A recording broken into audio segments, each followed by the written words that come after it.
Luke's just not a farmer, Owen. He has too much of his father in him. That's what I'm afraid of.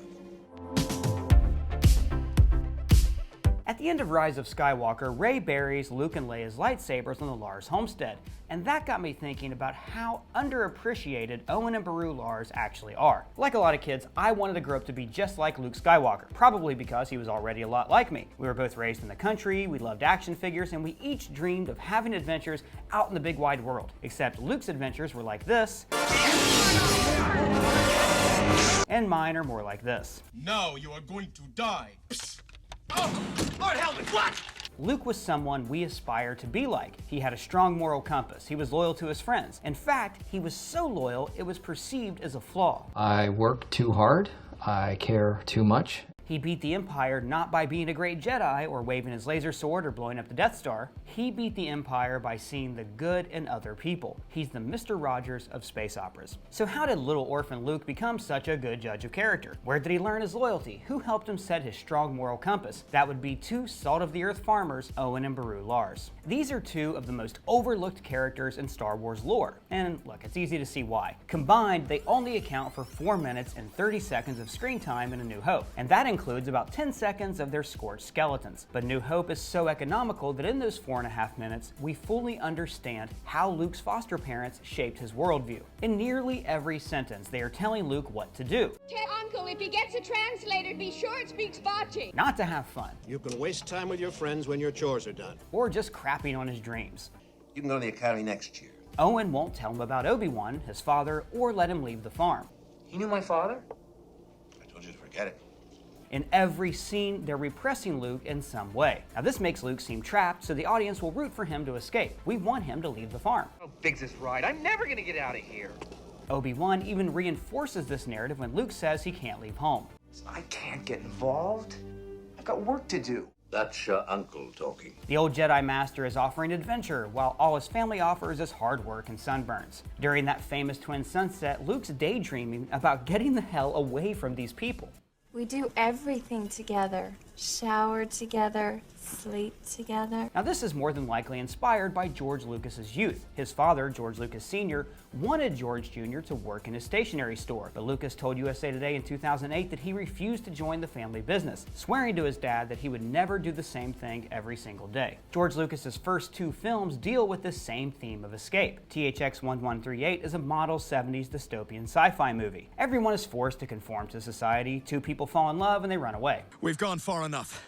I think we're safe from the corporation here. And American Graffiti takes place in Lucas's hometown of Modesto, California. One of the plot threads is about a young man's last night at home before he escapes to college. For Lucas, all of these films were personal stories that reflected his own desire to leave home. So it's easy to see George Sr. as the inspiration for Uncle Owen, the taciturn father who wants his boy to take over the family business. But Owen is a hard ass for a good reason. Now think about it. He survives by farming moisture in a desert. He spent his whole life living on the brink of survival. He's a hard man who's up for no bull when the Jawas try to scam him. Hey, what are you trying to push on us? Luke is a dreamer, a 17-year-old who still plays with toys. Not that there's anything wrong with that. Owen wants Luke to survive so he doesn't coddle him. He's more of a Hank Hill to Luke's Bobby. Dang it, Luke, I said you could go to the academy next year after I hire some more hands to help me sell space propane. After Luke storms off, we get the first scene where Owen and Beru have time alone. Luke's just not a farmer, Owen. He has too much of his father in him. That's what I'm afraid of.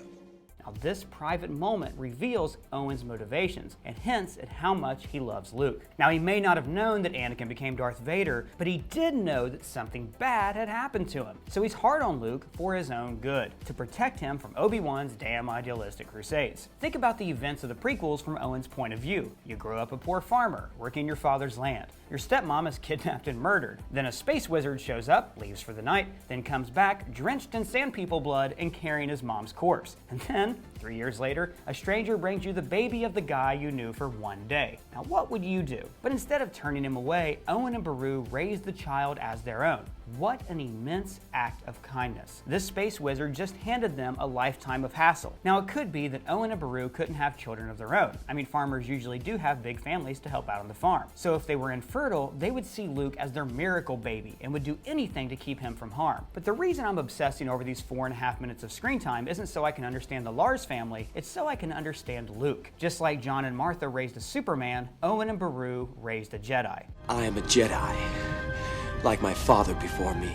They raised him to be a farmer, so he has a farmer's work ethic, the kind of work ethic it takes to master the skills of a Jedi Knight in a very short period of time. Owen taught him to be a hard man, and you can see this in Return of the Jedi and how Luke deals with Jabba the Hutt. Luke grew up on Tatooine. He knew what the Hutt was capable of. He knew the planet would be better off without him, so he crushed his entire operation. This is your last chance. Free us or die. But you can also see Beru's tenderness in Luke. His attachment to his friends and family is seen by the Jedi as a flaw. There is still good in him.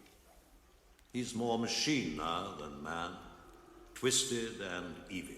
But his compassion for his father is what wins the galactic civil war. The Jedi in his life didn't teach Luke to have this kind of faith in people. He learned empathy from his aunt and uncle. But he also inherited Owen's cynicism. The Luke we meet in episode 8 is a broken hermit, but he wasn't emulating Obi-Wan or Yoda. They were biding their time, waiting till Luke came of age. Until the time is right, disappear we will.